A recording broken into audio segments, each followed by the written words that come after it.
Hi, everybody. Hello. Hello. We're just waiting for Dr. Steph to get home. She's been a busy lady, so she's been at a meeting, but she says she's on her way. She thinks she'll be home. Well, she said she'd be home right at 8 o'clock, which is in the next minute. So, oh, there she is. Holy moly. No, that's Nixie. That's Nixie. Not that I mean to sound disappointed that it's Nixie. You do sound disappointed. Oh, that's Nixie. Oh dear. Oh, gosh. Sorry, Nixie. No, I was I'm just excited I was about just you wondering being here. how accurately Steph was estimating her drive home. That's all. Neil Landwarn. I was just saying to Jeff, we haven't seen you in a couple of weeks. I was worried that you were sick or something.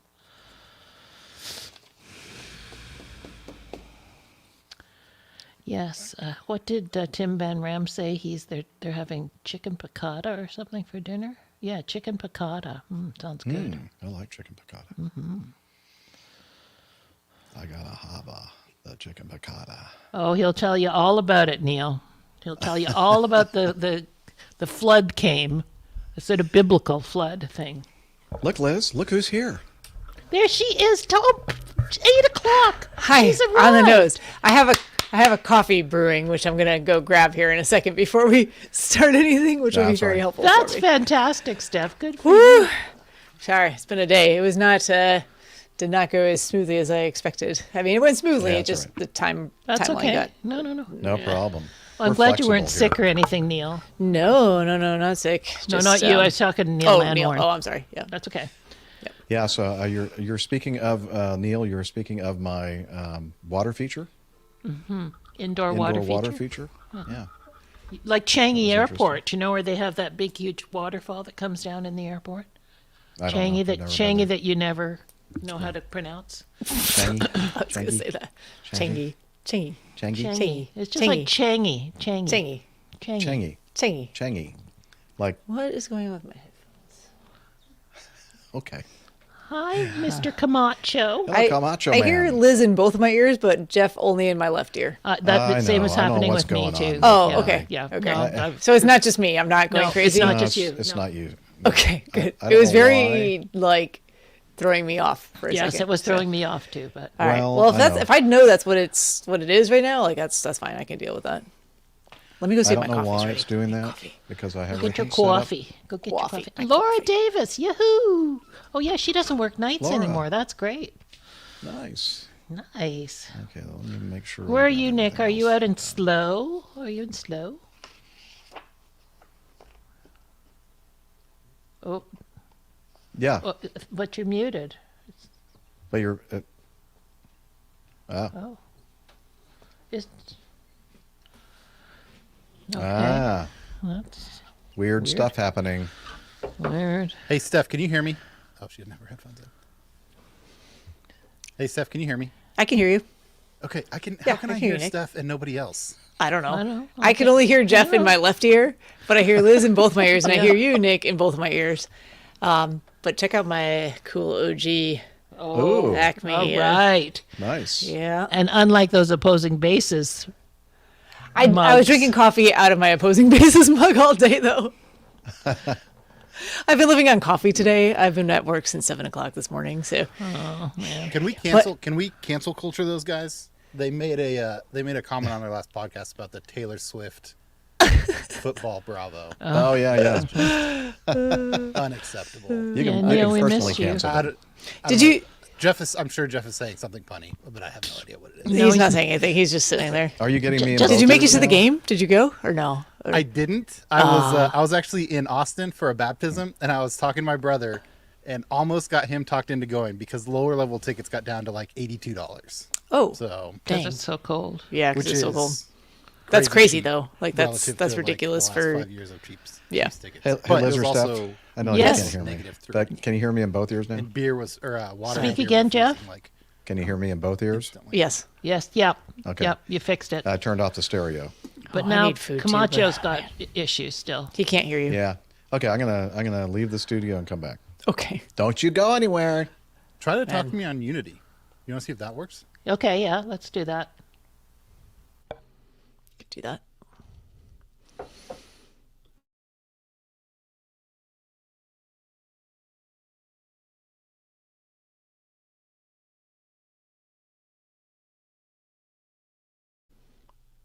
I don't know. All I know is I've been living on coffee today, and I'm actually quite hungry too. Oh, There was no Steffi, food at this meet and greet. Go and grab something. I might grab some chips or something. Grab something, Snack. While Jeff sorts out his audio issues. The most audibly acceptable snack of them all. Audibly. Exactly. Yeah. If Well, you could I have had You could have celery. That's would always just a good go one. I might have cheese sticks. Hello. Okay, That's less. Can you hear me? Chips sound Camacho? better though. Yes. Oh, Yay. okay. So Oh, maybe he's back. maybe I Okay. better leave too. Okay. Am I only in one ear again? You sound fine to me. But he still can't hear me. Ask him if he can hear me. No. Can you hear Liz? No. Okay. Okay. So Is Liz talking? Oh, yep. Nope. Oh, Can't she's hear going her. to try Oh, to do she's the gone. same trick. I don't care what. Can you hear position my I'm in. son playing obnoxiously loud music over there? No, Really? but you're very faint. I mean, you need to turn your gain up, so then I will be able to hear. Nick Camacho, can you hear me now? Yeah, I can. Okay. Well, I don't know what's going can on. hear everybody. That was It That was sounds an great. easy fix. Can you hear my Did refrigerator you in turn my it hotel off room? and turn it back on? No. I don't hear it. Okay, good.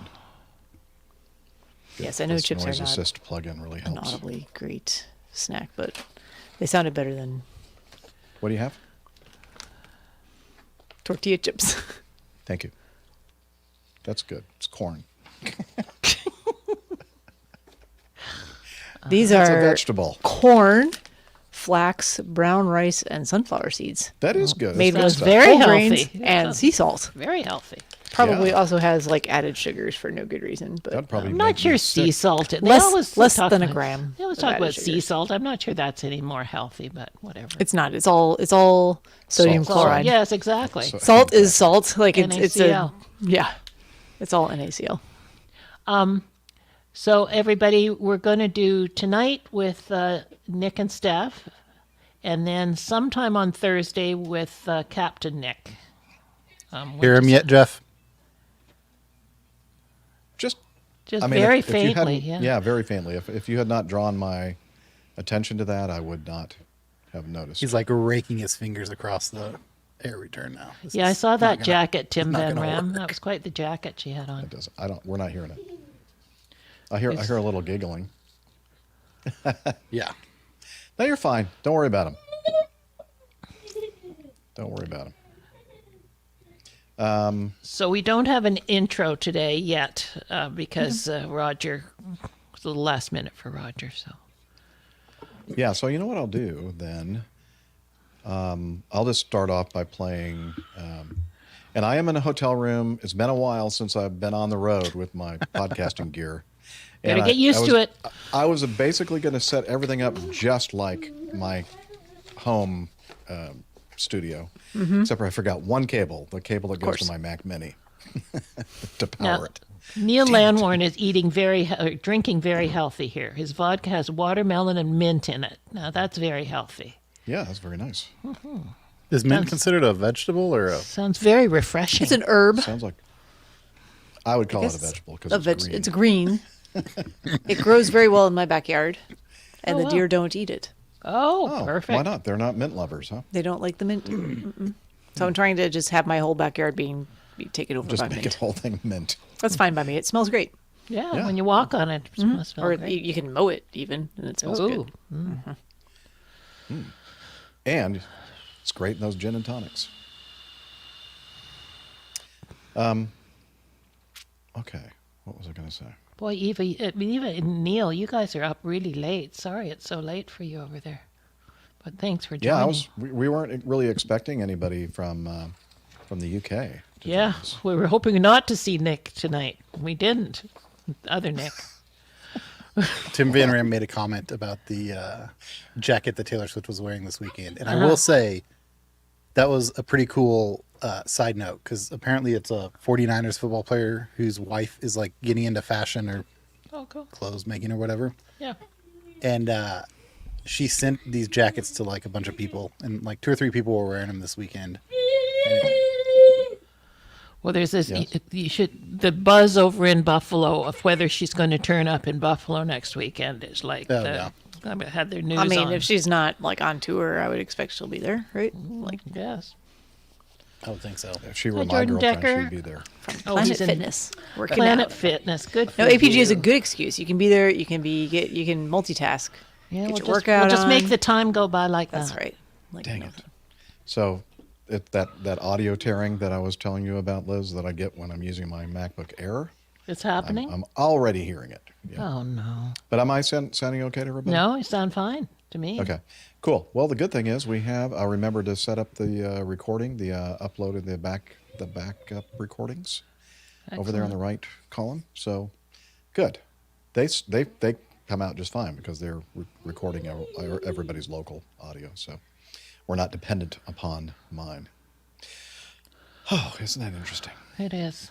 Are we ready I don't to think rock? my Evernote has updated from. Huh? Maybe. Oh, so we're gonna do. We're going to do C, E, and H in news with you guys. C, E, Definitely and has H. not updated because I have no H. So I'm going to exit this and try it again. Okay. They're definitely old. What? How do I get it to? C E. Do you have Yeah, Evernote the- on your phone? Sometimes it updates fast on your I phone. do, but it usually just updates here. I don't know why it's not. Just to make life confusing. You might not be connected to the internet stuff. But I'm. Never mind. That's here. great, Eva. I was I trying mean, to be it's funny. not great that you're not going to fly, but I'm glad you saw the link on the calendar. Glad you could. She was going to fly tomorrow, but it looks like it's going to snow. Who's that? Eva. Oh, That's how she it's joined gonna us. snow. Yeah. Yeah, we thought- wind chill here tomorrow morning is supposed to be minus 30. Ugh. Centigrade. Correct. Is it warming up there in Wichita, Nick? I'm sorry. What do you say? Is it warming up? Yeah. It is warming up significantly. I think it got Is up to it? 20 today, Oh, wow. Oh wow. which I think Tropical. from All right. I think. from like Saturday night to this morning, it never got above 0, or maybe got like to 5. I think it got to maybe 5, but it was miserable. Yeah. So I won't say just what to- it was here yesterday. It was lovely. Anyway, sorry. Yeah. Oh, it's nice down here in Florida. Flada. For everybody that lives here, though, it's freezing. But They're like winter Say, coats and I was hats in and gloves. Austin. I was in Austin with my sister this weekend, and they were all in like pre-meltdown mode because it was going to go below freezing for like 48 hours straight. They're worried about the, And so, the like, oh, hydro, yeah, the, all stores the are getting power wiped grid. out. Yeah. No water to be found anywhere. Zero. Yeah. You and I are in the same boat there, Laura. Yeah, it's cold, Eva. It's mainly because of the wind tomorrow. It's supposed to get windy. Okay, we ready to rock and roll? yeah, I think so. Let me start my recording. Thank you for reminding me. I was just going to, as a matter of fact. Oh. Okay, then I She take said- back my snarkiness. You're going to have to help me with this two-parter thing and the time codes, just at some point, like how I'm going to do this. Okay. Well, whatever segments we hit on the part 1, then we do them, and then part 2 we'll do those. It's actually Oh, pretty. okay. Man, everybody's putting don't their put it temperatures together. in the chat. What's that? I just said everybody's putting their temperatures in the chat. The It just reminds temperatures, me yeah. of another annoyance of our multi-society world we live in, which is the CNF situation. Oh. Well, just do whatever your local is, and then if people want to figure Yeah. out what it They can is do in their own theirs, then conversions. do their own. I do have an app on my phone to do conversions. Alrighty, let me go to intro here, and I'm just not going to do the full. Yeah, I'm just going to that's go fine, right yeah. into Steph. Oh. That didn't sound right. Into Steph's intro. My apologies, HR. I'm already wish. starting off on the wrong foot. By the way, I did take out that reference to the The topless and headlights the or the- headlights Yeah. in the audio version. last time. So Okay, you'd hit be it. Proud of me. Oh, what are we Okay, going to wait. go? What are we aiming for? An hour and a half max? Yeah. Okay, yeah. All right. Okay. And there's Nick's. Let me just move Camacho up and my little notes here. Tim Van Ram. Sorry, you got to read this before we start. Okay, hang on. I have another page or another window that I'm looking at here. He's doing temperature jokes. Is he? Yeah. Are they funny? I think this one's quite funny. It's a typical Tim one. It's good. Okay, now let me go back to StreamYard.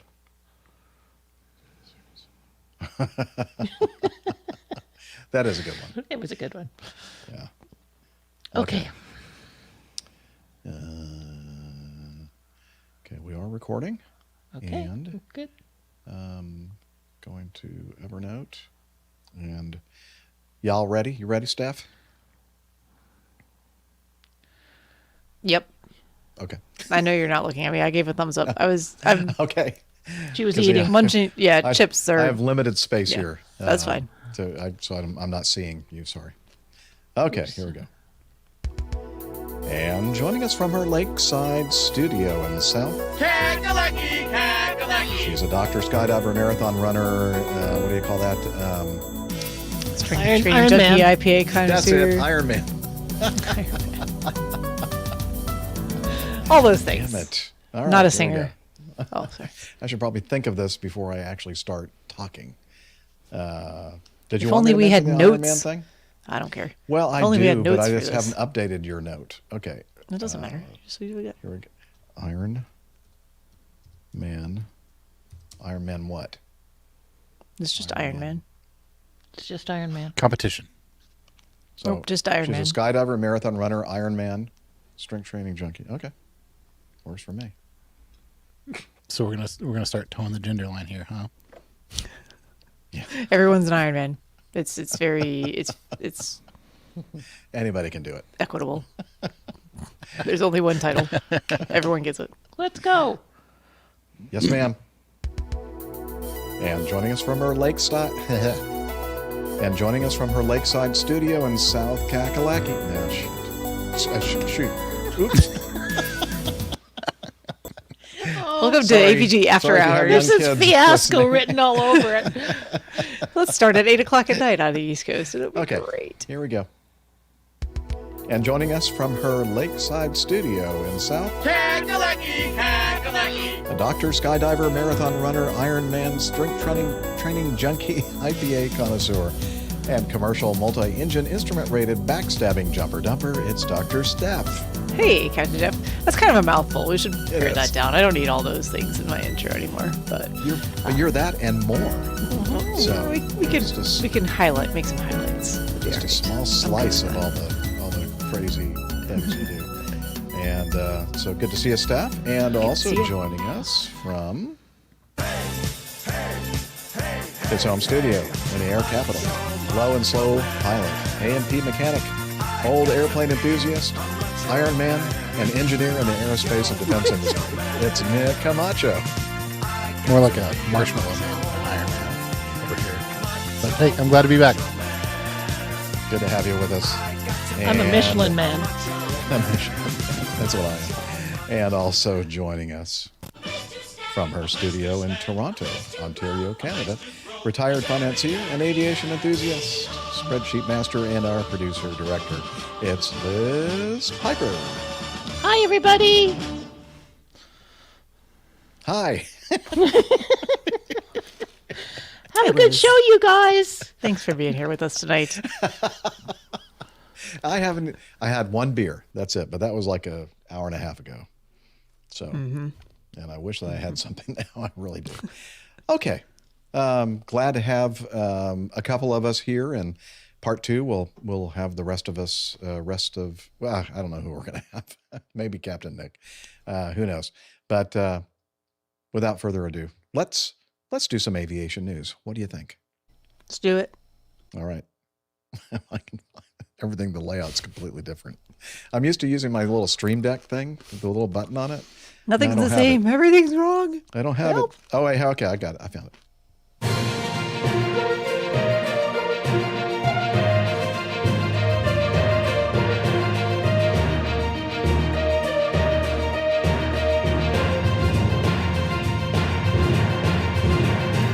Stand by for news. All right, our next news item is from cabinradio.ca. This is an update from an incident, or actually an accident, a crash of a Twin Otter Air Tindy. And we talked about it on an earlier episode. And the update is, and we were surmising that this crash took place. Oh, you're showing the before picture. Okay. Okay, the after picture is, we just thought this was interesting. It was just perched, because we weren't sure exactly what happened. They said they think they encountered a whiteout situation. And then we see this picture of this airplane just precariously perched upon and teetering, yeah, that's a great word, on this bank. And I'm thinking, just a couple of feet lower and everybody would have died. It could have been so much worse. I mean, it's a pretty robust airframe, but yeah, it's literally on the edge of, it's not really a cliff. It's kind of just a big snow bank or berm or hill, or not entirely sure what's happening here, but yeah, drifting snow, kind of built up, and it's on the very edge of it if you're not looking at pictures or video of this. But very lucky for all those on board by all accounts. Sounds like it was pretty horrendous weather conditions that they just managed to find themselves in. Yep. Now, I don't know. Do you think that it like landed beyond what we're seeing here and then just kind of ended up backwards and just about skidding off or did they actually impact I think like they, this? I can't tell. It's a pretty, so I don't know how, fast they were flying at the time. That airplane can fly pretty darn slow. And it was on skis, so it could have come to a stop pretty quickly. It's hard to tell from the picture. It may have just been where they kind of, happened to land or slid back just a bit. If they were on, it looks like a bit of a slant there at the top of that hill, but they're lucky they didn't continue off the edge of it. Hey, Liz, did we, when we first covered this, did we show that footage of the C-130 crew jumping out the back? That was really impressive. I don't know if you guys had a chance to look at that, but the it was a Canadian Air Force, right? That did the jump. I mean, it was amazing. We'll have the link to that video in the show notes. Yeah. So they were jumping and with a lot of equipment, up to 100 pounds, like basically strapped to all the jumpers. Yeah. What did you think of that, Steph? I actually haven't seen the video. But okay. I'm sorry. I didn't actually realize there was video. No, I'm impressed by that. Always. That takes a lot of skill and a lot of training and a lot of resources to make that happen.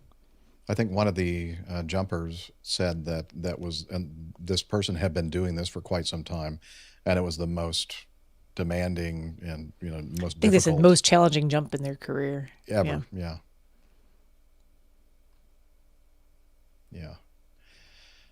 Anyway, so we'll all that will be in our show notes if you want to check it out. So they're still investigating what exactly happened, but it looks like they were just looking for a place to land, and I guess they ended up getting in a little bit of whiteout conditions, and maybe they just lost track of their altitude, or maybe maybe there was just no way to know exactly how high the snow drift was. I don't know. Yeah, I'm not sure on all those details, but I could definitely see, based on the pictures that we're looking at there, that the conditions frequently are less than ideal for flying. Yep. With all those snow drifts. For sure. Okay. And they do say in this article that an initial assessment by Air Tindy concluded that the crash was weather related. Yeah. If anybody was wondering about that. Well, they're on top of it. Wow. Very insightful. Okay. Let's move on to this one. This is an interesting one for sure. It is we're going to play this YouTube video. We also have some information from the Air Safety Network.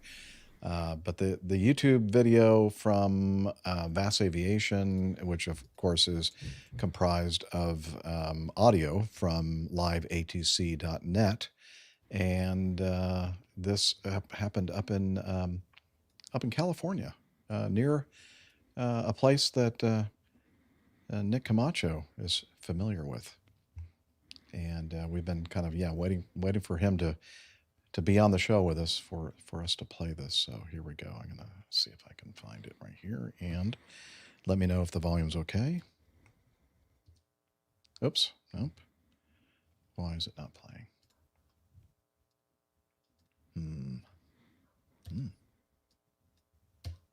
What? No, I don't know. Play, sucker. Okay, I have to escape Keynote and see what's going on with this slide. Hi, all boxes. Bye, all boxes. Hi, bye. Teterboro. That's very funny, Tim Van Ram. It wasn't a city, but maybe a borough? Teterboro? Mm-hmm. Okay, let me just close this one here. Maybe that's the problem. Okay, play. And I probably have to share my screen again. Where is... I need a bigger screen. I said a screen, bigger screen.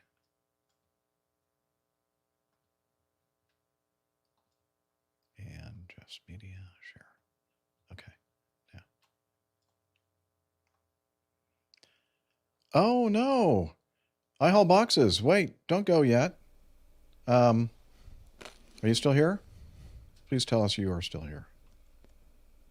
We have a bone to pick with you. We do. He was probably just getting ready to respond. He's like, "Ooh, that sounds ominous." I'm just kidding. It's not bad.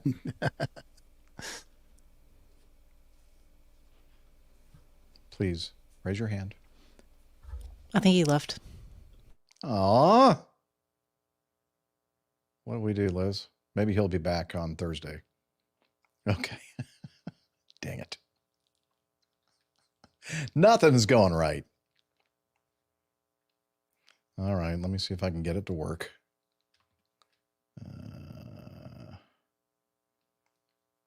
Oh, shoot. Just a moment, please. I got to make this little thing smaller. Can I can I show a web page during this? Mm-hmm. If I just click present, right? Yeah, that present. Adds it as a little window, and we can go to it in a second. Mm-hmm. Yeah, it should give you, when you hit present, it should, excuse me, say share screen, and then it'll give you a window that you want it, or if it's a browser tab, it should be laid out there. Okay, let's see what happens when I hit return on this.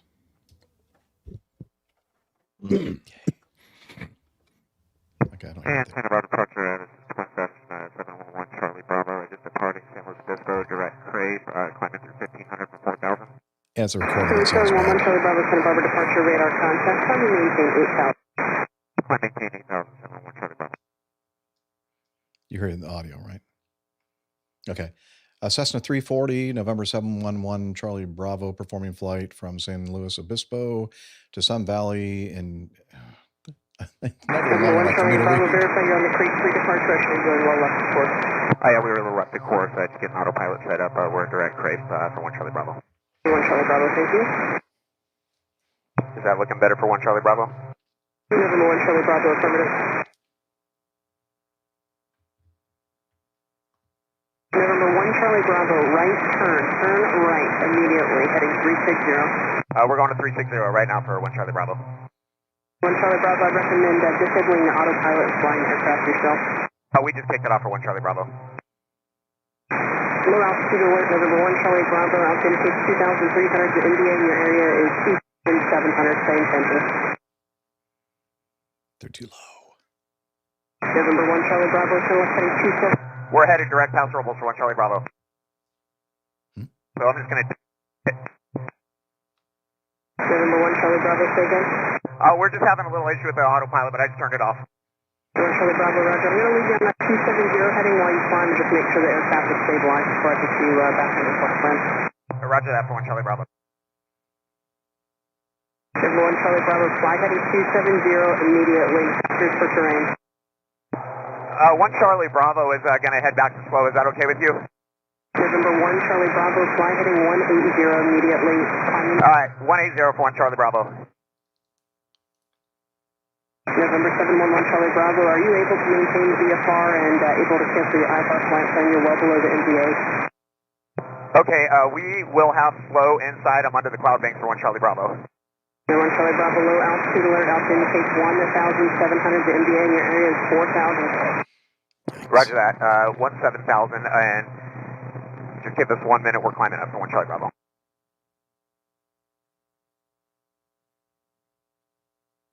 So 1 Charlie Bravo, maintain that present heading, I'll show you climbing up 2,700. Continue your climb and maintain 4,000, please. November 1 Charlie Bravo, continue present heading, climb and maintain 4,000. Alright, we're climbing for 4,000 for 1 Charlie Bravo. November 1 Charlie Bravo, we're going to declare an emergency for you since you're able to maintain altitude and headings very well. St. Louis did also advise runway 11 is available. I can bring you in on an ILS or RNAV approach, or even runway 29er for the GPS. Just advise Is that for 711 Charlie Bravo? Is that for 711 Charlie Bravo?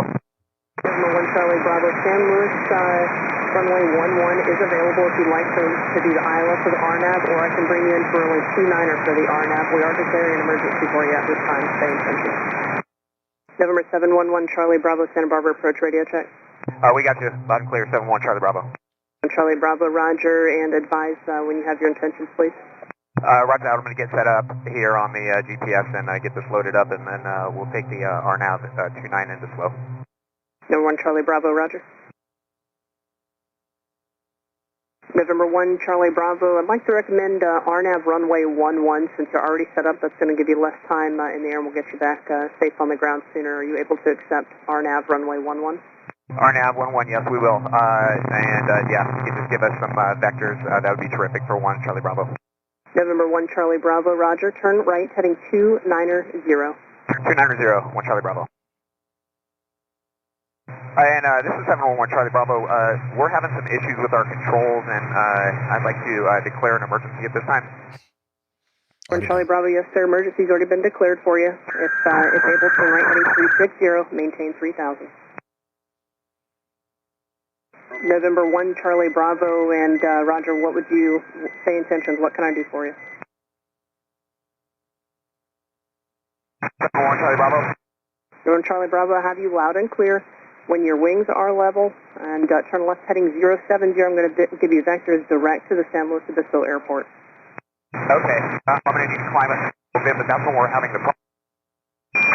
No 1 Charlie Bravo, altitude your discretion. When able, fly heading 070. 070, 1 Charlie Bravo. Looks like he's over the coast now. So. Number 1 Charlie Bravo, if you maintain a heading of 090, that'll keep you above the terrain. The emergency altitude there is 1,200. Roger that, okay. 1 Charlie Bravo, can you say your current altitude, please? 1,400 for 1 Charlie Bravo. 1 Charlie Bravo, roger. If able, turn 20 degrees right. 20 degrees right, 1 Charlie Bravo. Number 1 Charlie Bravo, turn an additional 10 degrees right. 10 degrees right, 1 Charlie Bravo. Number 1 Charlie Bravo, are you in VFR conditions at this time? November 711 Charlie Bravo, are you in VFR conditions? No, we are in IMC, ma'am. 1 Charlie Bravo, roger. Turn right, heading 06, or correction, turn right, heading 100. Alright, 100 for 1 Charlie Bravo. November 1 Charlie Bravo, I do have an alternate airport for you if that would work better. Oceano Airport is at 1 o'clock, about 6 miles. I do not have a current weather for them. I can for you if you'd like to maybe go there instead. Oceano's not going to work for this plane, ma'am. November 1 Charlie Bravo, roger. November 1 Charlie Bravo, and you are entering an emergency altitude of 1,200 at your present altitude 1,600. You should be safe there if you're able to maintain that. I'm unable to maintain that, 1 Charlie Bravo. 1 Charlie Bravo, I think I stepped on you there. Maintain that present altitude, that altitude if able. The emergency altitude in that area is 1,200. Roger, we can maintain that for 1 Charlie Bravo. Number 1 Charlie Bravo, roger. And the San Luis Obispo Airport is about 10 o'clock. I'd like to direct you north if you can accept that heading. Roger that. Where would you like me to go? November 1 Charlie Bravo, turn left heading 010, and then out of that turn, the San Luis Airport will be 12 o'clock, 5 miles. Okay, 010 for 1 Charlie Bravo. November 1 Charlie Bravo, and San Luis Obispo Airport is 12 o'clock, 3 miles. Okay, 12 o'clock, 3 miles, 1 Charlie. 1 Charlie Bravo, the tower is looking for you. They don't have you in sight yet. They are reporting a scattered layer at 2,000 feet. Okay, scattered 2,000 feet, 1 Charlie. Number 1 Charlie Bravo, San Luis Obispo Airport, 12 to 1 o'clock, 1 mile. 12 to 1 o'clock, just picking up for 1 Charlie Bravo. 1 Charlie Bravo, roger. The emergency altitude in that area is 1,200. 1 Charlie Bravo, and verify you still are in IMC conditions. We're coming out of it for 1 Charlie Bravo. Number 1 Charlie Bravo, advise when you get the field in sight, and you are clear to land on any runway at San Luis Obispo Airport. Their wind is currently calm. Roger that for 1 Charlie Bravo. November 1 Charlie Bravo, the airport is behind you at this time. You can either make a right or a left turn, 180, and that should line you back up with the airport. Roger, I'm going to make left turn for 1 Charlie Bravo. Number 1 Charlie Bravo, if able, maintain at or above 800 feet. He's down at 600. November 1 Charlie Bravo, coming out of that turn, San Luis Obispo Airport, 11 o'clock, 1 mile. Okay, we're looking for 1 Charlie Bravo. Number 1 Charlie Bravo, you're clear to land any runway at your choice, San Luis Obispo Airport. Crash 21, the aircraft is currently just west of the airport in the clouds. He's having control issues. He's just trying to find the airport and land. He's not even on my frequency right now. He's on Santa Barbara's frequency, so we're just keeping him there. I'll keep you advised. I do not know how many persons or fuel he has on board. Number 1 Charlie Bravo, clear to land at San Luis Obispo Airport. Clear to land, we're not seeing the airport for 1 Charlie Bravo. Charlie Bravo, you said you're not seeing the airport? We're not seeing the airport for 1 Charlie Bravo. November 1 Charlie Bravo, if able, fly heading 110. We got it for 1 Charlie Bravo. And bring you back in for another attempt to climb and maintain 1,000 if able. 1 Charlie Bravo has the airport site. We're going to make a 316 land safe. Maneuver as necessary, you're still clear to land. Okay, we're still going to turn just so we can make a nice approach for 1 Charlie Bravo. 1 Charlie Bravo, that's approved. Remain this frequency. November 1 Charlie Bravo, the San Luis Tower does have eyes on you. I don't know for 1 Charlie Bravo. And San Luis Tower, this is 711 Charlie Bravo. 711 Charlie Bravo, San Luis ground. We don't need any of the emergency services. The autopilot just went out of whack on us for 1 Charlie Bravo. Room 1 Charlie Bravo, roger. Where are you going to park? We're going to site November for 1 Charlie Bravo. 1 Charlie Bravo, roger. Turn left at Lima and taxi to site November. Okay, left at Lima and then November for 1 Charlie Bravo. Stop, guys. All right. What happened here? Have you learned any information about this since it happened, Camacho? I haven't at all. Okay. Yeah, so we have to make some guesses. Sounds to me like, and I don't know. Do we know if this happened at night, or was it during the daytime? I think it was during the day. So It that says- accident report says C 10 o'clock. So I assume that means 10 o'clock local time, like circa 10 o'clock. Okay. Yeah, I mean, so, what the pilot was reporting was that there was an issue with the autopilot. For whatever reason, it sounds like they were not able to get it turned off or disconnected, and that they were having control issues related to that. I don't know in that airplane how readily accessible the circuit breaker might be for the autopilot. But for whatever reason, they were having a hard time getting it to disengage is what it sounds like to me. and having control issues related to it, trying to still give poor information to the aircraft. Yeah. I think I would agree with that. I don't know how much more we need to go into that. We had a pretty long discussion about that a couple of weeks ago with the Bonanza incident in Tennessee. To me, that one sounded a little bit different. Where not understanding how the autopilot worked. This sounds more like there was an issue with getting the autopilot to disengage, potentially. Maybe. Man, I feel like that's the single most important part of the autopilot that you need to understand. Know how to turn it off. Like if there's a singular operation of the autopilot, if you're like, I can only know one thing about the autopilot, it's got to be how to turn it off. Yep. Absolutely. Because it's like a little robot trying to kill you. Yeah. What's it doing now? Yeah. At first, I have to be honest with you. I when I first listened to these live ATC.net recordings, I thought that he was just trying to use the autopilot no matter what, even if it wasn't acting the way it was supposed to. And then the control issues thing, I don't know. I guess I didn't put the two together, but then when I just listened to it again, as you both have listened to it and surmised that control issue problem must have something to do with the fact that the autopilot is just not relenting or releasing the controls. I mean, and the controller was pretty explicit, and I don't remember what the pilot said in response to it or acknowledged, but she said just turn the autopilot off and hand fly the airplane. Very good controller. I mean, you don't hear that very often, controllers telling people what, like turn the autopilot off and hand fly the airplane. I was kind of surprised, but I was actually pretty happy about that. Yeah, pleasantly surprised. Yeah, you know, in this case, good outcome though. I doubt we'll hear anything more about it because it was a good outcome. You know, they were able to land safely at the end of the day. Interesting that they were, just watching the video overlay there. It looked to me like their altitude readout was like they were down to 400 feet, and the reported cloud layer was scattered 2,000. They were basically over the top of the airport, and they couldn't see it at first, which is a little unusual. That's why I was wondering if it was at night or something. Yeah, I'm not sure. But it was they were dealing with. Camacho's right. Yeah. Yeah, that's a strange one to me. Like, were they just completely not looking in the right area? Maybe And I mean, you. The only thing I can think of is you've become task saturated with trying to deal with a problem, and that just makes it that much harder to focus on basics, right? Yeah, and like going back to the controls thing,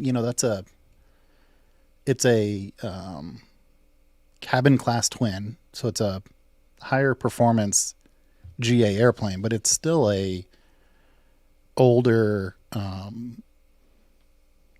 cable operated airplane.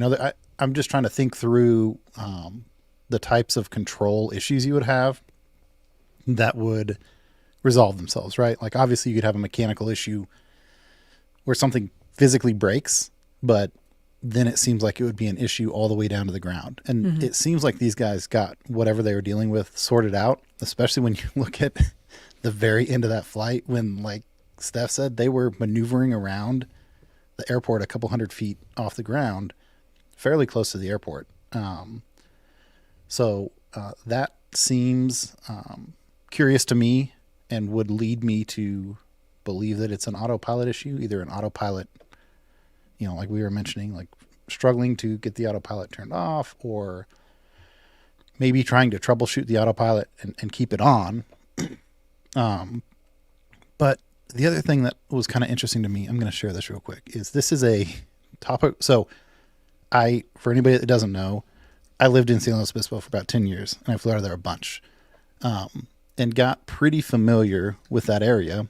And I would think, as someone who learned to fly in the Midwest, and as soon as you take off, you're safe to fly like basically straight and level immediately for hundreds of miles and never hit anything.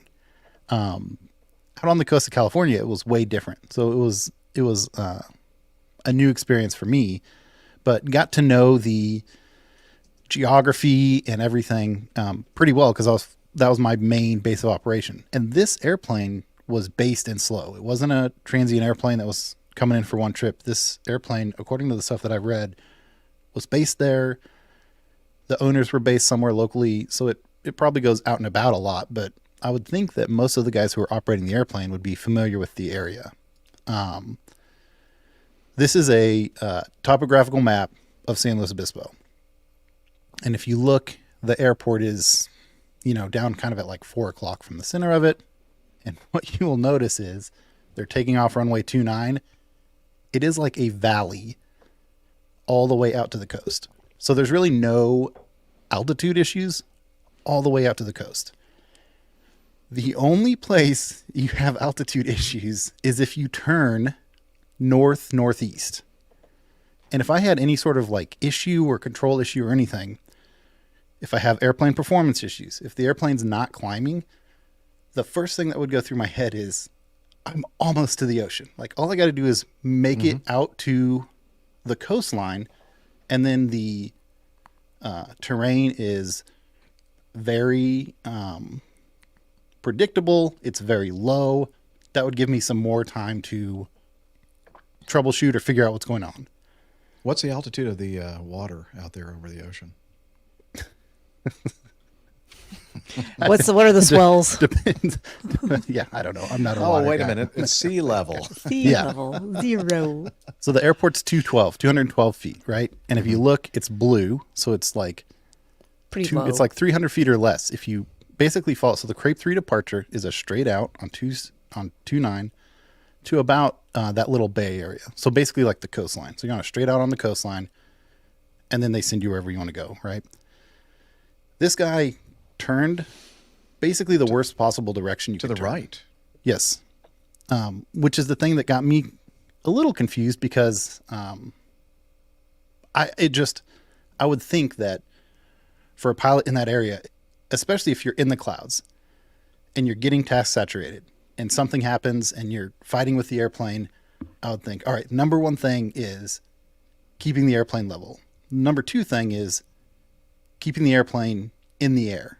And to me, that would mean, yeah, turn it to the coast, get to the coast as soon as possible, or establish a straight climbing, not straight and level, but a straight heading climb in a direction that I'm fairly comfortable with. So the fact that this guy probably had an initial encounter, whether it was like an autopilot failure, whether the autopilot was turning him directions he didn't want to go, probably could have scared him immensely. But the airplane ends up kind of in those, near those reddish splotches on this map to the northwest of San Luis Obispo. And then he turns the airplane south and flies towards another smaller mountain range before he finally gets to the coast. So that was just something I thought was kind of interesting for a locally based pilot. And like we've said before, we don't know what happened.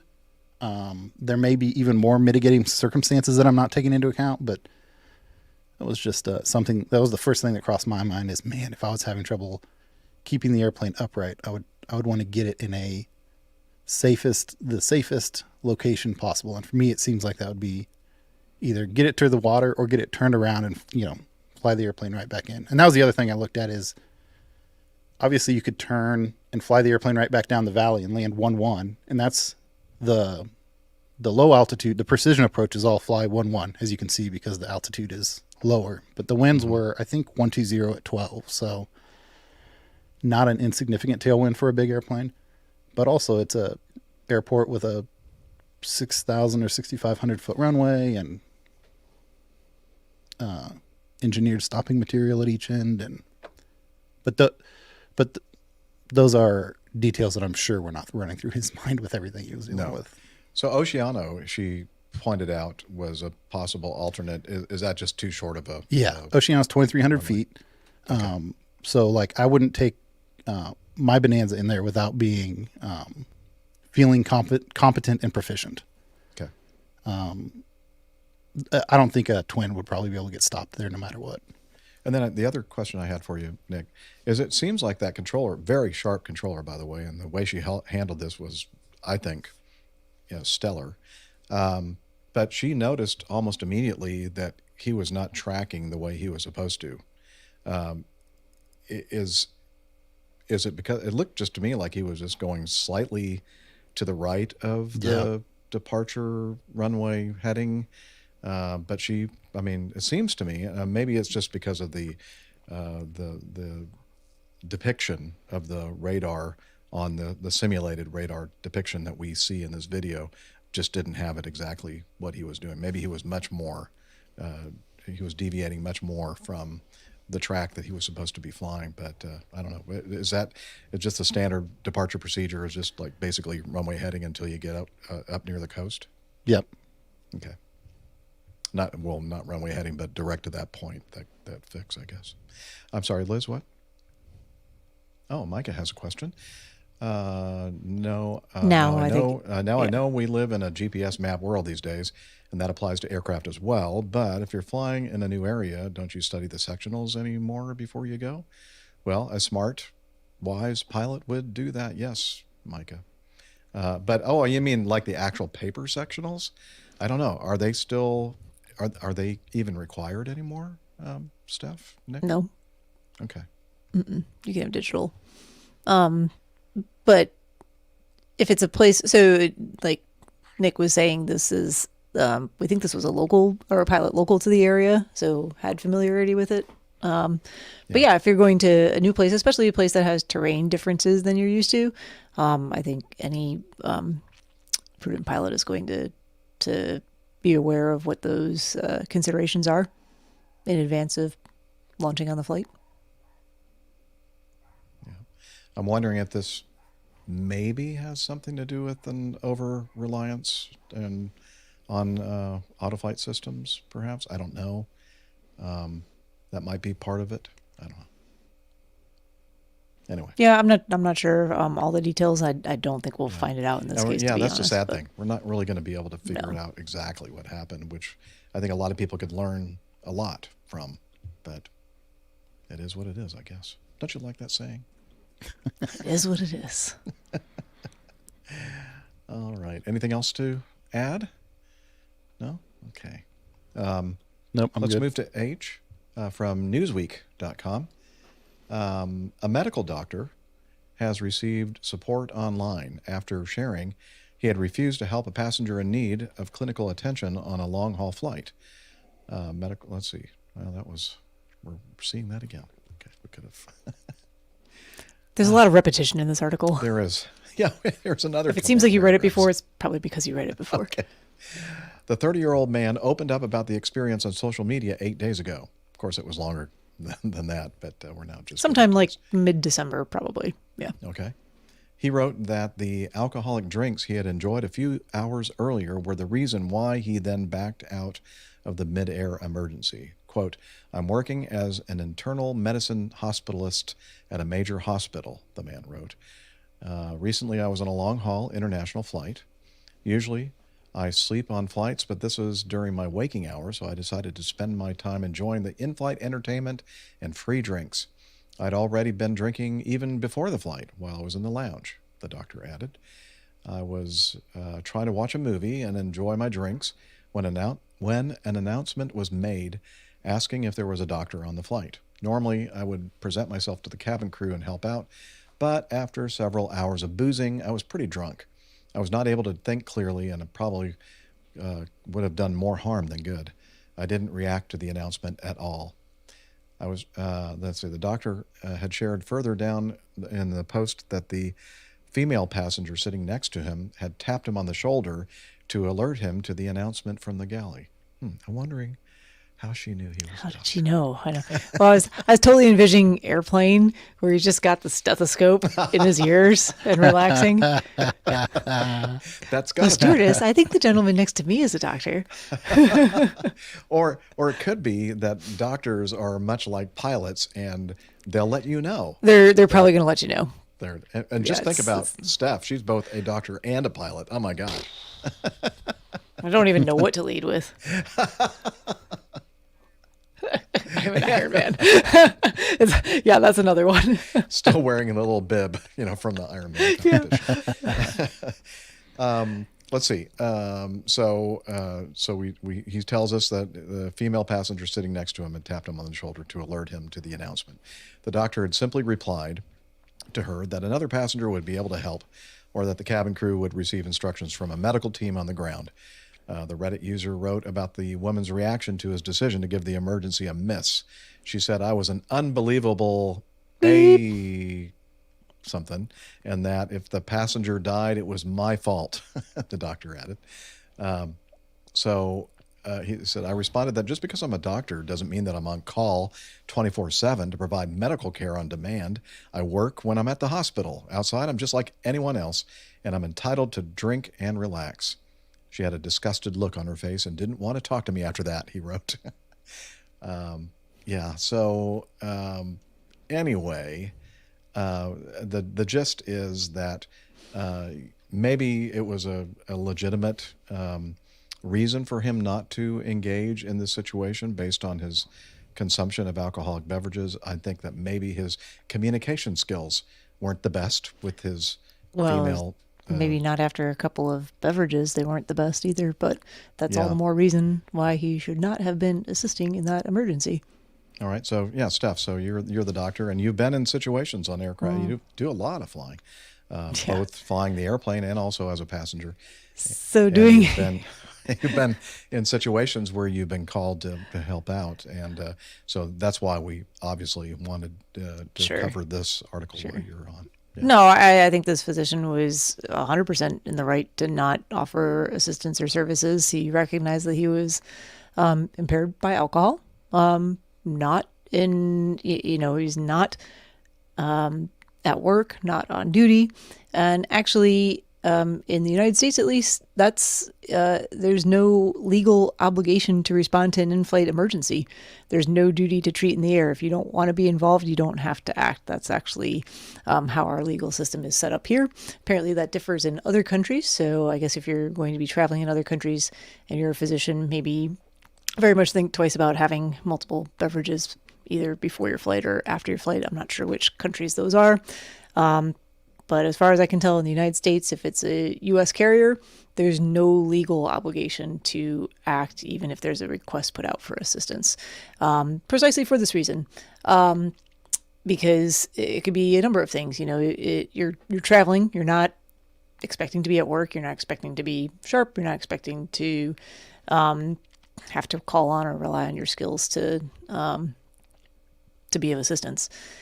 There's a little bit more here. This all kind of goes back to there's an Aviation Medical Assistance Act in the U.S. from 1998. A lot of it outlines, a lot of doctors are more worried about if I do assist and, there's a poor outcome to the situation, whether that's in my control or not. Am I liable? Am I at fault? And a lot of that falls under the Good Samaritan laws, which provide immunity from liability for people who assist others in good faith. And that means that it's within your scope of care to be doing that. So if you volunteer for an emergency and you show up and it's something that's way outside your scope of care, you should actually not participate in that, in providing assistance there. But it also highlights a couple of other instances. So exceptions to the immunity from Good Samaritan laws, acting outside your scope of training, also acting while impaired by drugs or alcohol, or acting with gross negligence. So if you have deliberate actions or extreme carelessness that would result in injury or harm. So those are the three places where you would not be protected by Good Samaritan laws. So 100% this physician was correct to not respond to that request for assistance. And he's right, on commercial airlines in this country, and Jeff can probably talk to this or speak about this a little bit more. There is assistance from, ground-based medical crews that have aviation medical experience. So dealing with things that are occurring on an aircraft or at altitude, or things that you might not think of, even if you're a highly experienced physician and you're used to dealing with things that happen, when you're on land. Yeah. I think most of the big airlines around the world have systems similar to what Delta was using.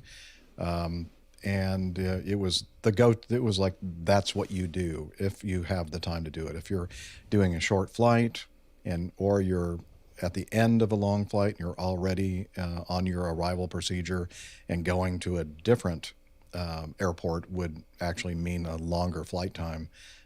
Then you can disregard contacting, like StatMD or one of these companies to get their approval or get their advice.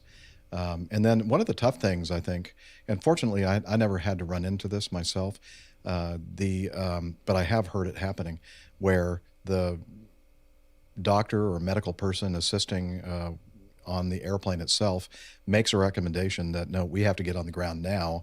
And then the people that you're contacting via in-flight radio, et cetera, who have the expertise in this, say, no, it's not something that you need to divert for. You can continue. Unless, of course, your co-pilot is a FFDO and he has a pistol and pointing it at your head and threatening your life. No, just kidding. That's another story. Yeah, we'll probably cover that in part 2. But anyway, yeah. Yeah, so, that's the standard thing. And having assisted with some in-flight emergencies of varying degrees of severity, even if there's a physician to assist on board or a medical professional, so it's not always a physician, but if there's, a nurse on board or physician assistant, there can be a variety of medical providers who might respond to offer assistance if they're qualified and capable and feel comfortable doing so. Even in those cases, the flight crew is going to be in touch with the service that's offered by the company as well, because those folks have a little bit more insight into ways to deal with problems in the air. Right. Deanna, a longtime community member, is a veterinarian, and she puts my prefix. She said, I'm a veterinarian. I put my prefix as doctor on my flight to Sydney. The flight attendant greeted me as doctor, and I was terrified they'd asked me to help with a medical emergency. I'm not qualified. Well, if the medical emergency involved one of somebody's, what do they call those animals? Emotional support animal. I guess you could help, right? Sure. Sure. Interesting. Thank you, Deanna. Eva, if you're still there, thanks for hanging with us. Hope, I know it's late over there in the UK. Hopefully we'll see you on Thursday. All right, let's get rid of that comment. Thank you, Steph, for kind of talking us through that. Yeah, I do think it's interesting that I think that article was from Newsweek, and their expert that they consulted for information on that was just a travel agency owner. But all this information is easily available if you search for it regarding the legal status of these things in the United States. Yeah, that's too hard. I'm sure she actually probably did the research for Newsweek. I'm sure she did. Yes, maybe. No. Okay, so it's time for us to go to Getting to Know Us, Liz. All right, part 1, Getting to Know Us. Here we go. Getting to know us. And that's all I'm going to say, because I don't want Steph to get upset with me. All right. So it's the time of the show where we come together to talk about what we have been up to between shows. And so I'd like to start. And first of all, right off the bat here, I want to try to explain why we didn't record at the end of last week as we had scheduled on Friday. And we are just now getting around to recording 6:02 this week. So on, was it Thursday evening, I think? So I think it was midweek in Atlanta, in Roswell. We had some pretty nasty weather going through the area, and some pretty heavy rain and that kind of thing. And then it moved on, and everything started drying up. And I think the next evening, about 1 o'clock in the morning, I'm awakened to what sounds like another huge downpour outside. And I'm thinking, I thought that system had already gone through. We weren't expecting rain. And then I kind of started drifting off back into sleep. And then all of a sudden it started getting louder. And I'm thinking, it sounds like somebody opened up my patio door. It sounds like the water cascading off the balcony from the apartment above. And so I think, and then I hear footsteps on my ceiling from my upstairs tenant on the second floor. And I'm thinking, okay, something's up here. What's going on? I walk into my kitchen, and then I see the water feature, the indoor water feature of water coming through a couple of the. This was not a previously lighting. installed indoor water feater. This was a new indoor water feature. It was a new feature that I didn't know existed. And so what had happened, and I was really groggy. I really didn't know. I'm thinking, what? Yeah, the light fixtures, I guess, is the place that where if water is coming in from above, the water is just going to try to find the path of least resistance, right, or best flow or whatever, and that happens to be usually in where the lighting fixtures are situated, or the vent boxes for the HVAC. So I had some coming out of one of the vent boxes in the kitchen, and then another. Like a track lighting setup above the kitchen counter. And then the kitchen island where I used to have all of my podcasting gear set up, which was an ideal place for it, but I decided a couple of weeks ago to move it to a different location. Glad I did, because that kitchen island was just covered with water. Oh, no. And because there was another fixture over that, and water was just pouring down. And I was just like, what do I do? Who do I call? And then all of a sudden I hear this big diesel engined fire truck pulling into our complex outside the door. And I'm thinking, okay, looks like somebody called. So what happened is that the third floor, the top floor of my apartment complex, and one apartment over, they had a supply line into the water heater burst. And so it must have been a real fun time up in that apartment. They probably just had a swimming pool, not even a water feature. Yeah, I don't know what they had a much more impressive water feature going on in their apartment, I think. And so they knew to call the fire department. I mean, I don't think I would have ever thought of calling the fire department, but they did, and they went up there with some kind of a tool. So the thing is, I'm thinking, well, how would I turn off the water in my apartment complex? And I think the water shutoff valve is behind this door that's locked, that has all the HVAC equipment and water heater and all for my own apartment. That's all. I mean, I can't. I guess I'd have to get some kind of device to pry the door open, but it's locked. But anyway, they got the water shut off up there.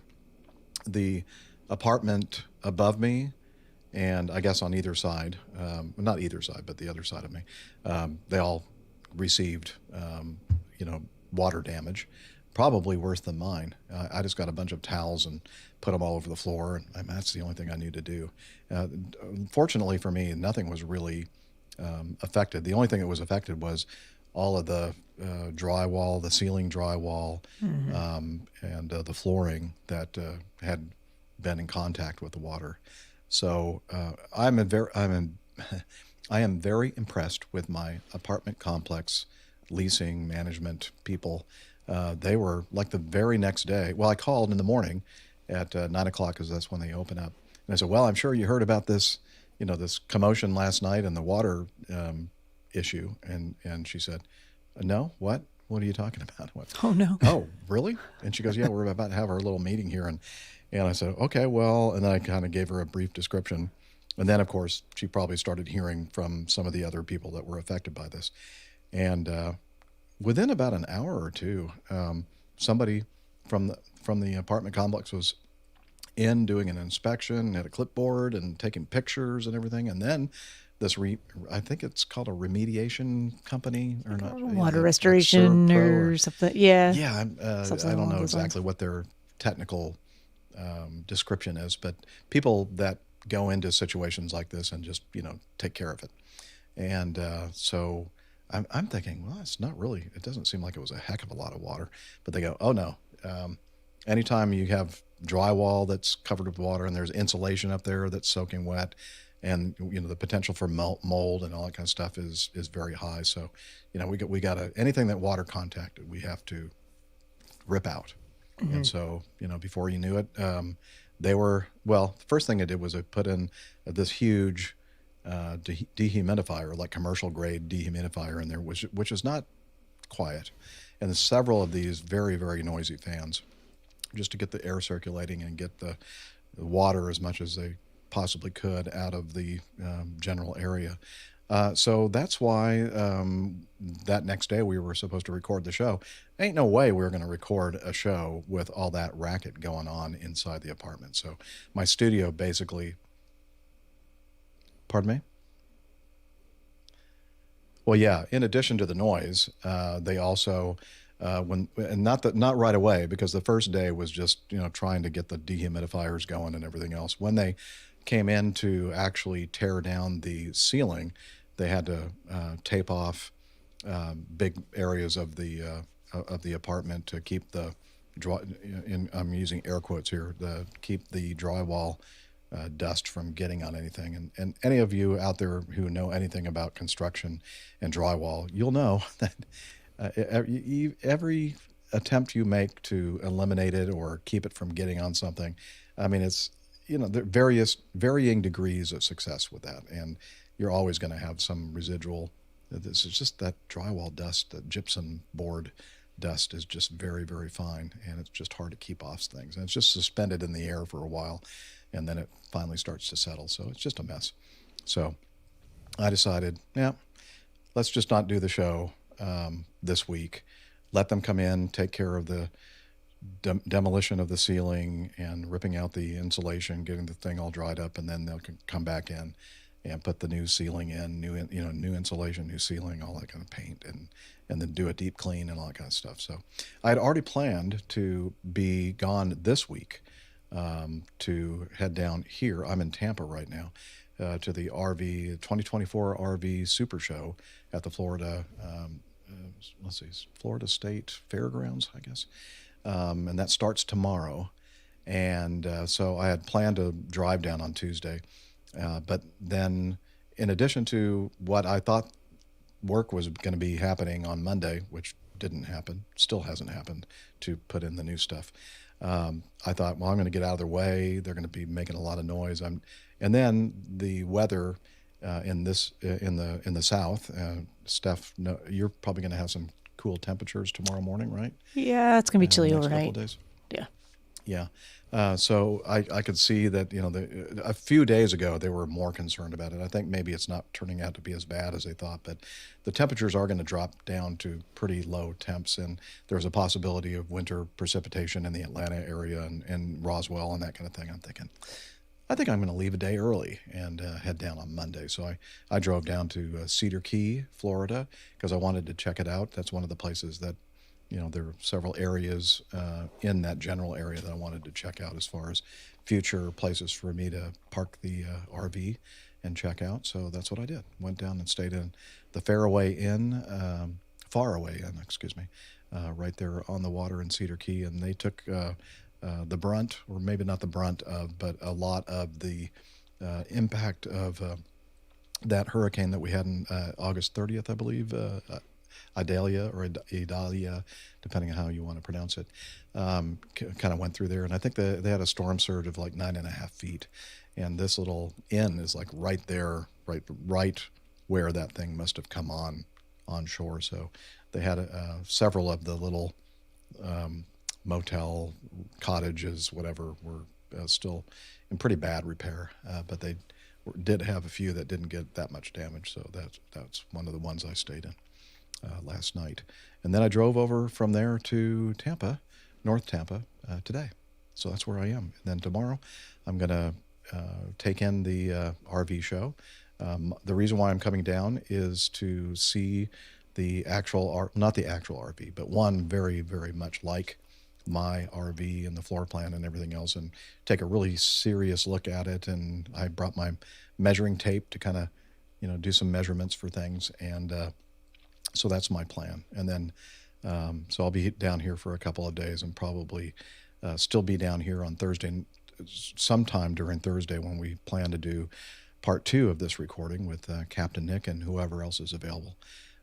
And then I'll drive back to Atlanta, Roswell, on Friday. So that is what I've been doing, and that's why we didn't record an episode at the end of last week. And of course, I did a lot of singing that I do, mostly funerals last week. I think I sang in 4 funerals, and then of course all the masses. Oh, and also First Communion masses as well. So I did 7 masses over the weekend, singing. and a lot of singing. And then, as I said, I left Monday morning to come down here.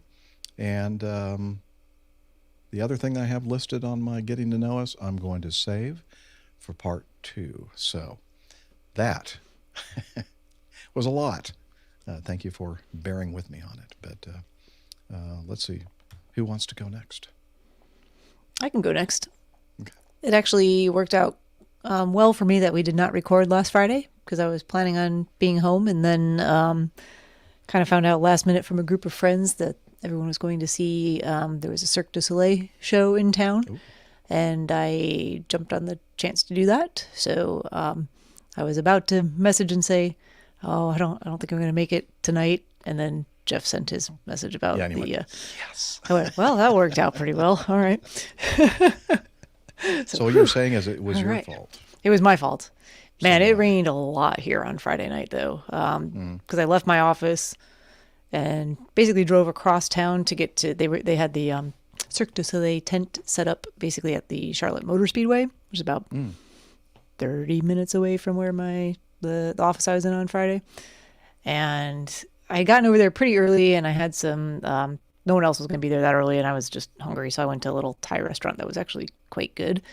But just to drive the next 4 miles across town, it was like driving through I don't even know, basically the rainfall equivalent of a hurricane without all the winds. It was just a lot of water. It was pretty crazy. So I can definitely see why you had some water problems at your place, Captain Jeff. Although it had nothing to do with nothing to do with that. Yeah, it had nothing to do with it. Yeah, that's true. It's the pipe. But anyway. Yeah. So did that on Friday. And then honestly, I had kind of a lazy weekend. It was sunny, and it's definitely not been as cold here as it's been in the rest of the United States or a lot of places around the country. We actually had 60-degree temps yesterday during the afternoon, so I went out for a run in shorts and a t-shirt. It was not that warm over the weekend. It was kind of windy. The only thing of note that I did was I joined a group of kind of some of the same friend group who are skydivers, and we've been doing some coaching time in the wind tunnels here locally during our off season. So went with them out to Rayford, North Carolina, where they have a bigger wind tunnel, which is a 16-foot diameter tunnel where you can do a little bit more dynamic stuff, and got some coaching there, and then went out to 16 inches. 16. Wow. That's a lot. But yeah, I was, always lots to work on there. So a lot of fun. Always a little bit humbling in terms of what you think you can do or should be able to do, and trying to just progress in skills. So looking forward to continuing a little bit more of that in the next couple of weeks until we get back to actually flying and jumping in the air. So, cool. Yeah, not much more to add than that, but I'm glad we had a chance to record tonight. Sorry that it's my fault that we pushed the time back, although anyone listening to this probably doesn't know, but kind of a couple busy days coming up. The company I work for is in the midst of a search for one of our executive positions. So there's some meet and greets tonight and tomorrow night, and the one tonight was delayed because the candidate's original flight was canceled and then delayed, largely due to things happening, not here, but where they were coming from. So, yeah. Darn but they made it here safely. We were able to at least do a little bit of meet and greet, and I know they're doing kind of formal dinners with our formal search committee tonight. So, good stuff. Excellent. All right. Camacho. Yes. I've been working a ton. And that will continue this week into another work trip next week. I'm going up to the greater Salt Lake City area to do some stuff up there. Obviously need to get my work life aligned a little bit better because I spent August in Houston on the coast, and now I'm spending January in Salt Lake City, which is backwards. Like skiing? So we'll get that story. It's not backwards if you like skiing. I don't ski. Yeah. I feel like I'm too brittle to ski, so I avoid the skiing. No, I have too many expensive hobbies. So that was a and skiing is also proactive decision that I made, especially when I moved out to California and I had some of my family skis and snowboards, and they said, "Hey, come do this with us." And I said, "Explain to me the cost structure again." Yeah, I'll pass on that. It's a lot.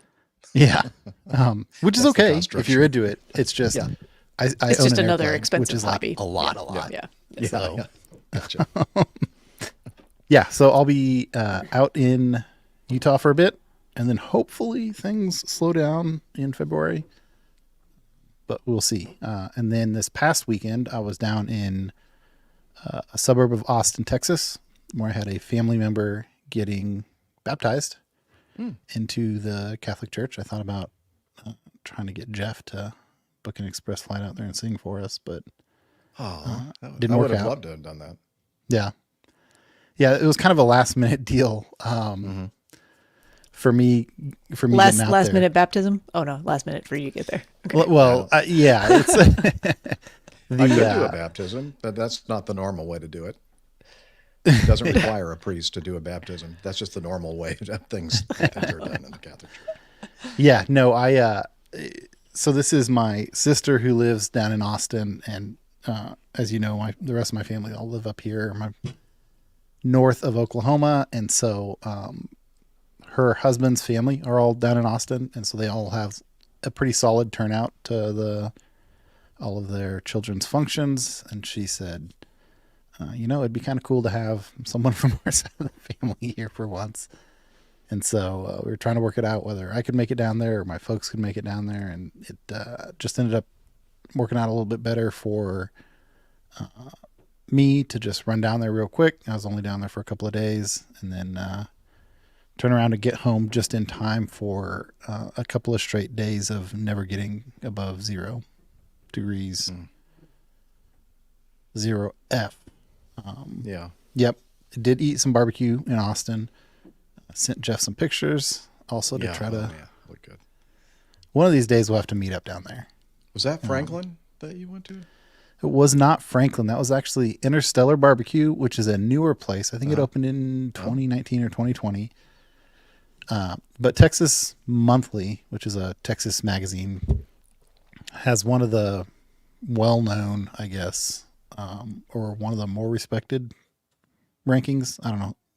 They're one of the ones that you read about commonly. And this place, and they do it every 4 years, and this place was ranked number 2 in the most recent ranking, which I think was 2021. But man, it was really good. It was really good. We waited in line for about an hour 20 maybe. Wow. But it was worth it. It was worth it. Yeah, I didn't really have anything else to do, so figured I'd give it a shot. It was, yep. I love Austin barbecue. Oh man. Yeah, so do I. Miss that. Gonna have to take my RV down there. Yep. Hey, how about any sporting activities you've been involved with recently? No, I have not. We were talking before the show about the Chiefs, the football I thought team you that actually I did support. go up there. You didn't? No, I was in Austin. I was trying to go. Oh, I was trying to get my brother to go. Gotcha. Okay. But as many people may know, the Chiefs played, I think, the third coldest game in the history of the NFL or something like that. It was -7 at kickoff, and Fair I think -4 at kickoff, -7 by the end, and wind chill of like, I don't know, 27. -27. Yeah, I was trying to convince my brother to go. My sister-in-law and brother-in-law did actually go.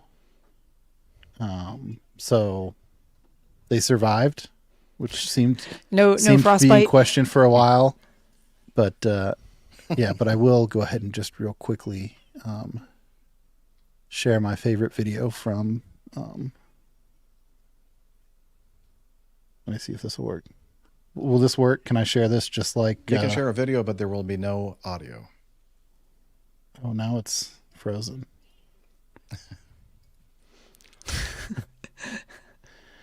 Right?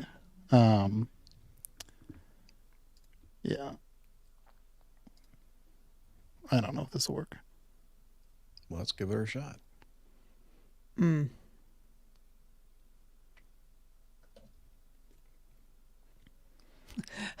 I can read the caption there of what it says. So basically, this guy takes the water bottle out of the cooler, and it freezes. It freezes in like 8 seconds after the water bottle comes out of the cooler. That's amazing. So I went to a pretty cold NFL game one time with dispatcher Mike, and the trick was you had to consume your beer before it froze. So you had to drink fast, not so it would... That is too cold. Not so it would be warm and, undrinkable, but otherwise it would just freeze in the bottle. So it was not as cold as that game. But they were showing pictures of, after the game when people like leave their beer and leave their trash in the stadium. Oh, it like and all the beer had like foamed over the top and just frozen as it went down and made like beer icicles. Yeah. It's a unique thing. Yeah. Oh, I forgot that I had a little, speaking of videos, I was going to show, no, that's not it. What happened? That's Cedar Key. That's the little inn that I stayed in. Those are the like bungalows? Individual bungalows that was still hit the brunt of the storm and have not been fixed up yet. They're still kind of heavily damaged. I know you can't really tell from this photo, but the doors aren't there and the windows are all broken and everything else. But what I was going to try to play was this movie. See if this works. Yeah. Can you hear anything? Yeah. Okay. So that's looking to the north, basically, and actually to the east at this point. And so I'm just kind of swinging it around. It's going toward the south. It's obviously going into the wind with the iPhone. That's a little island that you can kayak to. I wasn't going to do that because it wasn't good weather for kayaking. And the rocks. And then looking in this direction, you'd be looking to the southwest, which would have been the direction that Idalia came in, made landfall. And there's a motel there that is still kind of boarded up and, kind of wrecked. But anyway, so there we go. Probably not going to put that in the audio podcast, but I thought anybody here and watching the video might want to see it. I'm sorry, Liz, what? Coffee fun, one feedback, and we'll call it a night? Okay, let's do that. Coffee.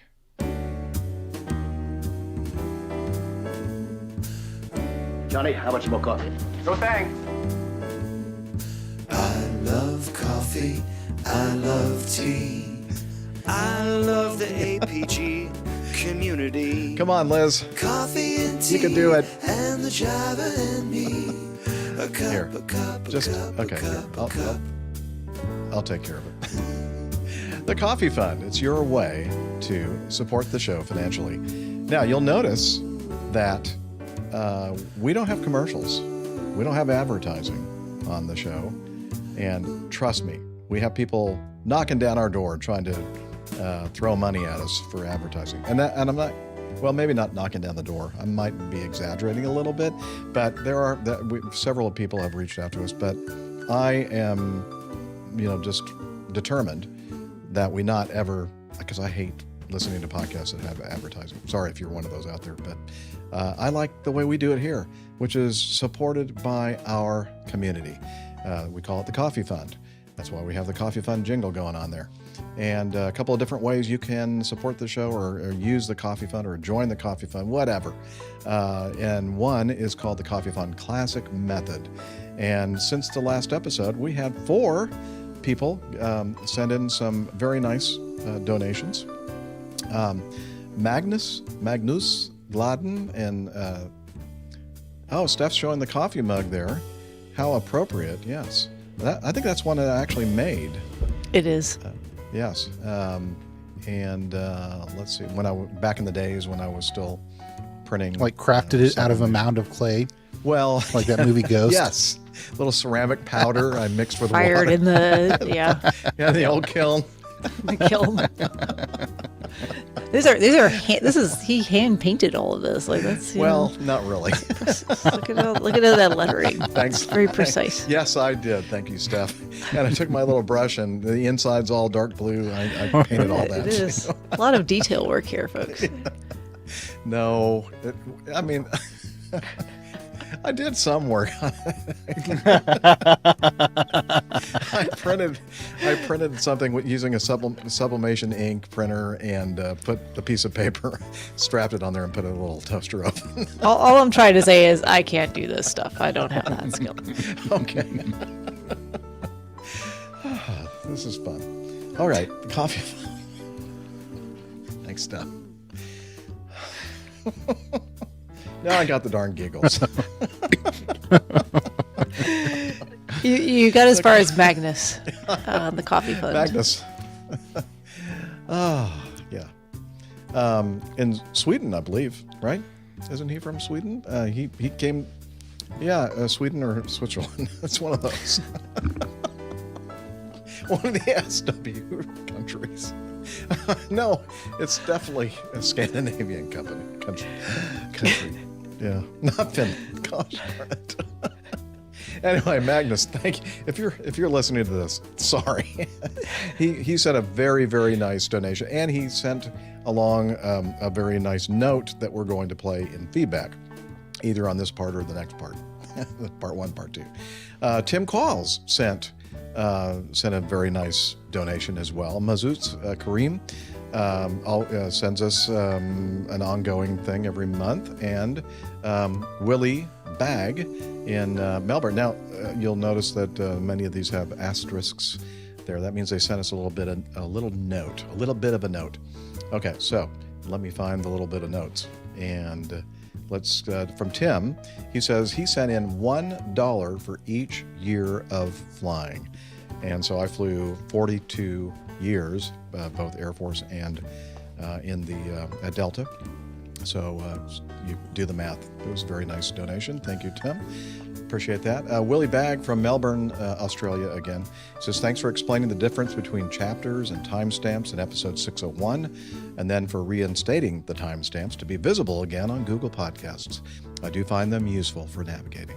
And thank you for letting us know, Willie, because otherwise I didn't think anybody paid attention to any of that stuff, and it's just extra work. But I'm willing to do it for sure if it's helpful to anybody out there. So thank you for conveying that. And as I mentioned, the note from Magnus will be in our feedback segment. So if you want to be part of this wonderful group of people that support us financially, please check it out by going to airlinepilotguide.com/coffee.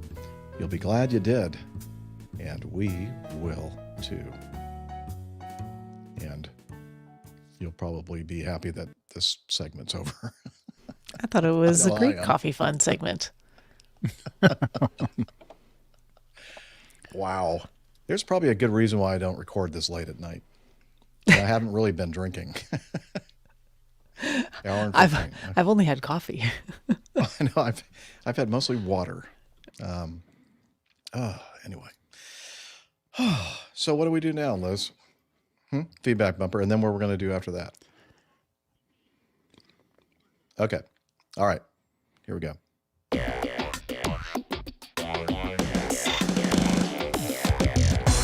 Captain, incoming message. All right. We received this feedback from Miss Becky Rausch.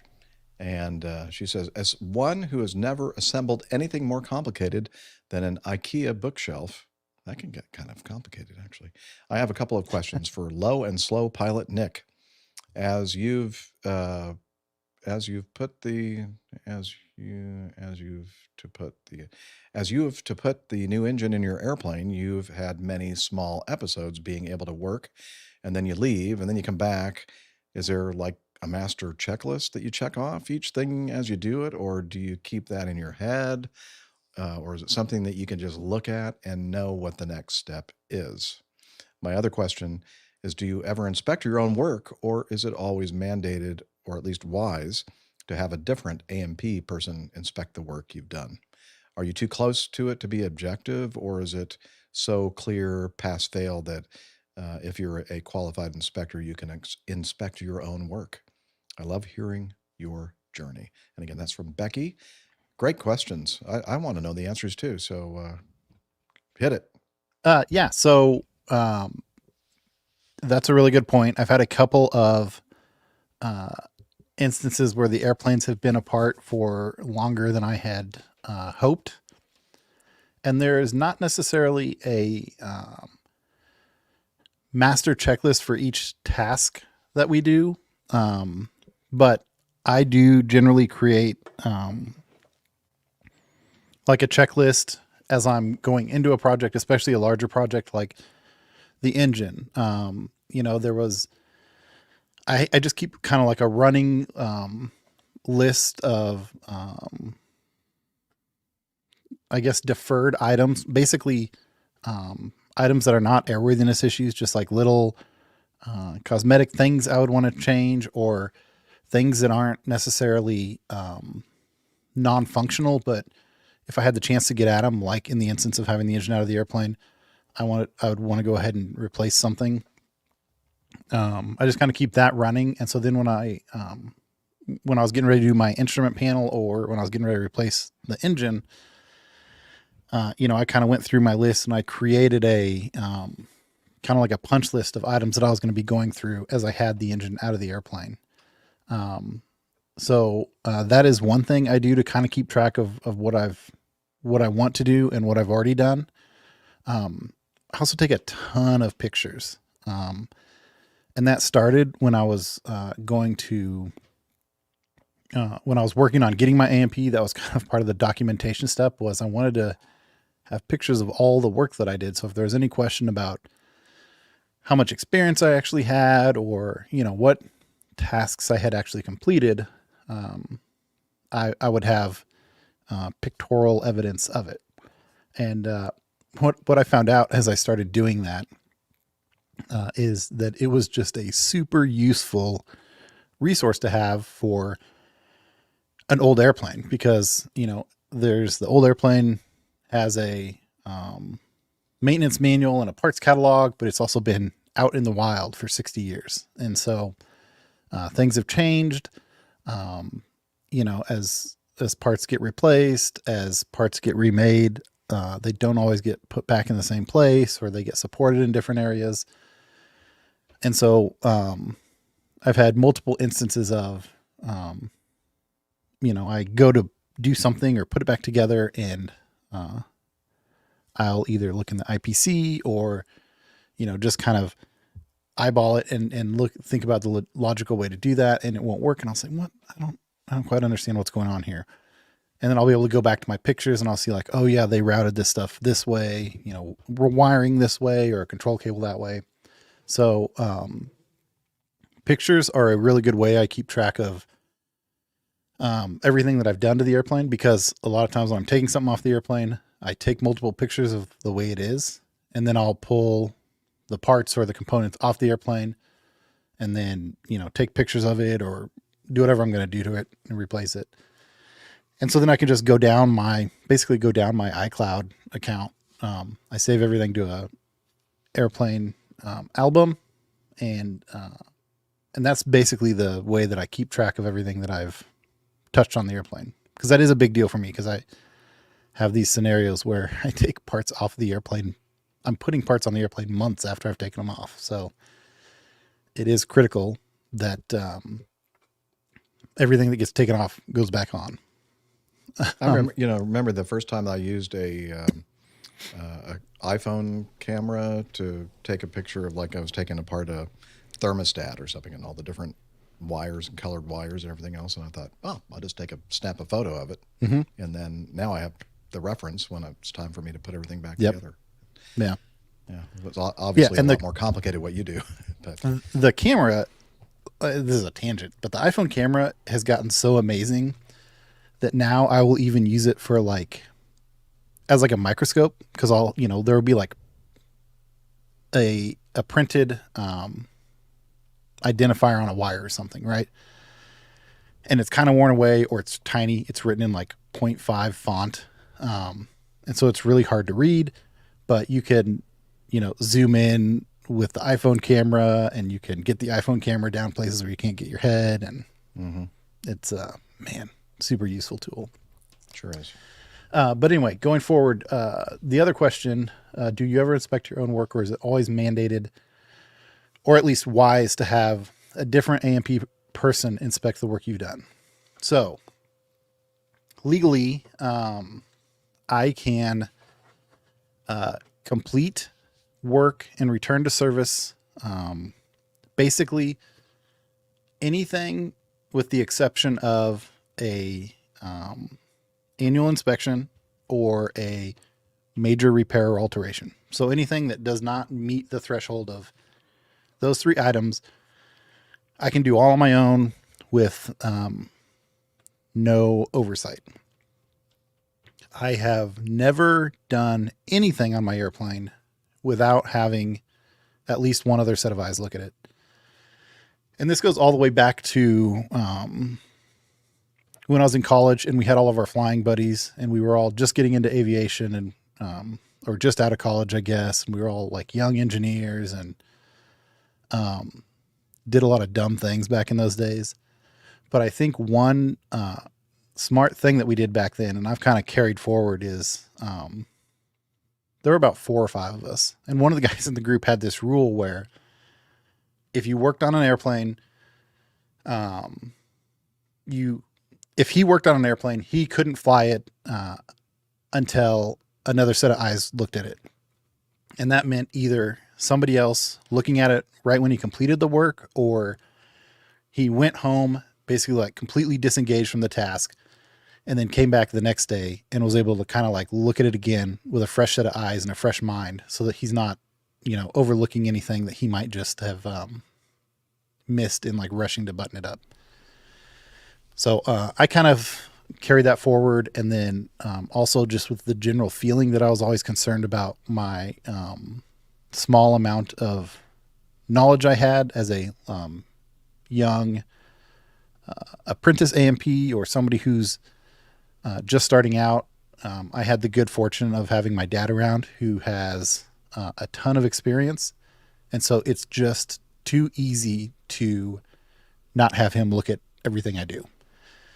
And so he's basically inspected everything I do. When I have big projects, I have multiple people look at everything. For instance, like when I had the panel, getting ready to put the panel in my airplane, I had my dad and I had 2 other guys that are both kind of avionics gurus come crawl through the airplane and look at all my wiring, my bundling, my wire restraints, my wire supports, and make sure that they liked everything that was there.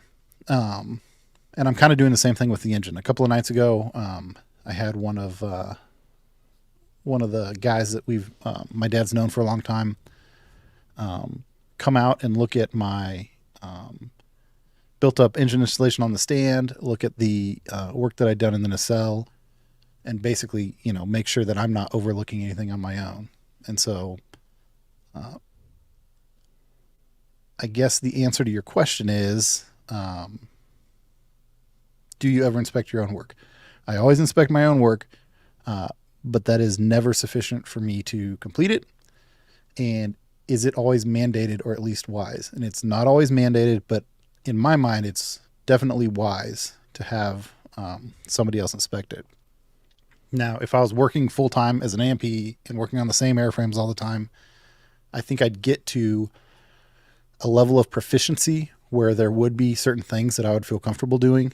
But right now, one of the issues that I face is that I'm working on one airframe and I'm doing all sorts of different tasks on that airframe. So even if I've done something and I feel confident that I know how to do it, it may be something that I haven't done for a year if it's an annual task, or a couple of years if it's just a maintenance task that comes up on occasion. So I never feel like I have the level of proficiency where I can accomplish it and inspect it by myself without for sure not missing anything. Cool. Does that cover? Did I cover everything there? So. I think so. Mm-hmm. Yeah. Great answers. Mm-hmm. Yeah. All right. Thanks, Becky, for asking those questions, because I'm sure that many of us, most of us probably were wondering about that sort of thing. So very cool. Let's see. I guess. Yeah, let's do that. Magnus, again, apologies for that coffee fund segment. But we're going to jump over to your feedback, which is item number 6 here in our list. And it says, Merry Christmas, Happy Birthday, Happy Retirement. Well, thank you. Wow, 35 years at Delta and a couple of years flying in the military. 7, to be exact, a little over 7. I'm so glad meeting you, as well as Nick and the rest of the bunch in England. Yeah, that was a fun time. He donated to the coffee fund, and I hope I can join you all in the U.S. In a U.S. meetup someday, only for a day. I guess he can only handle so much of us. If it's only for a day. I mean, maybe do some other things while you're here if you're coming all the way. There's what join us else for, would you want to come and do here? I mean, the APG meetup. Okay, fine. Yeah. No. Of course. Yeah, lots of things to see and do here in the US of A if you haven't been here before, or even if you have. I mean, I've lived here my entire life, and I'm about to set off on a whirlwind journey of adventure and sightseeing and discovery in this country that I've, as I said, I was born and raised here and lived all 65 years, and there's still things that I haven't seen. So, so hopefully you can come over here for a meetup and spend at least a day with us. Maybe if you don't hate us too much, you can spend more time if you'd like. Anyway, Magnus ends it by saying, take care and God bless you. Kind regards, Magnus. And he's such a generous person. It's not the first time he's donated to our coffee fund. And in fact, he brought 2 wonderful bottles of gin from Sweden. I'm pretty sure it's Sweden. And and he flew all the way over from Sweden to the UK just for the meetup. Wow. When we were there, or I was there for the summer. And Eva was there too. Yeah, she's not here with us now, but she was here earlier. So, so it was a great time. Great meeting all you people, especially you, Magnus. So thank you for your very, very generous contribution, and thanks for your note as well. All right, beautiful. So that ends part 1. And soon, very soon, you'll be hearing the dulcet tones or dulcet? Yeah. I think so. Not dulcet. D-U-L-C-E-T tones of the old pilot, the old curmudgeon, Captain Nick Anderson, and maybe, I don't know, maybe some other co-hosts as well. So never know. Hang in there. We'll be right back. Oh, and before we go, I think that Dr. Steph and Nick Camacho should say goodbye. It's good call, because I don't think I'll be here for part 2. Just a guess with the way the week is going. So great to be here with y'all, and cheers. Yep. Good time. See you guys next time. Glad you could make it, guys. Yeah. Great show. Thanks. Okay. There we go. So let me turn off my recorder. So I think I've got a great possible title for this show. Already? Yes. You know how somebody said Teeterboro for the I think it should be Teeter-Twatter. Teeter-Twatter. Like a teeter-totter. Teeter-Twatter. Teeter-Twatter. Teeter-Twatter. I like it. Yeah. And Now, the other one is I'm a pilot and doctor. It's the age old question of if someone's a CrossFitter, a vegan, and a pilot, how do they introduce themselves? Yeah. Ooh. That's a dilemma. What do you lead with? Yeah, I don't know. What's more important to you? Exactly. The veganism or the being a pilot? Yeah. Yeah. It's all How one word about at that point. How about a pilot doctor, and vegan, all three. Wow. And I mean, Iron it Man. gets tough. I mean, and skydivers are pretty terrible about it too. To be honest, I think you check all the those boxes. checking all the boxes. Check whatever. That chick checks all the boxes. Tick. I don't know what I'm saying. Yes. Oh, I'm getting too old. This Yeah, it's retirement kind of is late wearing at me night out. too. Anyway, thank you everybody for joining us tonight, especially the people in Europe. Neil's still up. That's fantastic. Thank you. Oh my so gosh. much. I think Wow. he's an you not all-nighter sleep? kind of guy. Yeah, I guess so. He sleeps Yeah. during the day. Yeah, Neil Thanks, was there everybody for that else. meet up in the UK. That was a lot of fun. All right. Take care, everybody. Bye. We'll see you. Good night. We'll see you sometime Thursday. Yeah, see you in a couple days.